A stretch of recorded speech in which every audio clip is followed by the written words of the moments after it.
नमस्कार, आप देख रहे हैं नया भारत दर्पण समाचार और मैं हूं आपके साथ ज्योतिका। आइए रुक करते हैं खबर की ओर। नौसेना प्रमुख एडमिरल दिनेश त्रिपाठी ने विकसित भारत बनाने में युवाओं को अहम भूमिका पर जोर दिया और कहा कि वे इस लक्ष्य के अभिनेता, निर्माता और दर्शक दोनों होंगे। उन्होंने आत्म अनुशासन, टीम वर्क और सोशल मीडिया के प्रलोभनों से बचने की सलाह दी। उन्होंने कहा कि लगातार मेहनत और छोटे छोटे सुधार ही 2047 तक विकसित राष्ट्र बनाने की ताकत देंगे। विकसित भारत बनाने में युवाओं की भूमिका पर जोर देते हुए नौसेना प्रमुख एडमिरल दिनेश के त्रिपाठी ने कहा कि युवा ही उनके एक्टर, प्रोड्यूसर, डायरेक्टर होंगे और कई बार वे ही दर्शक भी होंगे। राष्ट्रीय कैडेट कोर कैडेट को संबोधित करते हुए एडमिरल त्रिपाठी ने कड़ी मेहनत और लगन पर जोर दिया। इसके लिए उन्होंने टेनिस के महान खिलाड़ी रोजर फेडरर का उदाहरण दिया। साथ ही नैतिक साहस के मूल्य को समझाने के लिए 1971 के युद्ध में सेकंड लेफ्टिनेंट अरुण खेत्रपाल की बहादुरी और बलिदान को याद किया।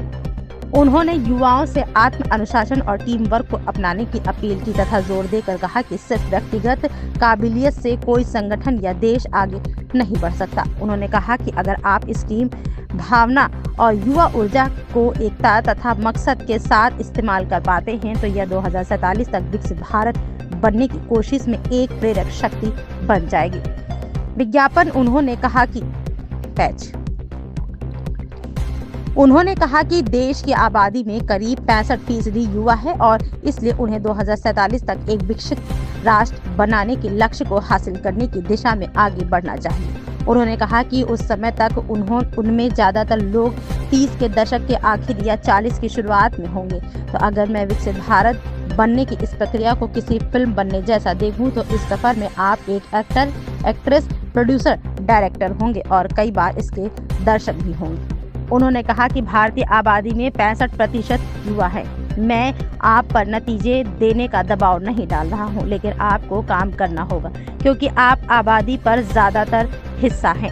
आपको निजी फायदों से ऊपर उठना होगा और यह सोच कि इसमें मेरा क्या फायदा है, इसे अपनी सोच से निकाल देना चाहिए। उन्होंने कहा कि आप जिस संगठन के लिए काम कर रहे हैं यह देश को आगे बढ़ाता है और इससे आपका भी नाम मिलेगा। इस खबर में बस इतना ही। बने रहिए नया भारत दर्पण समाचार के साथ।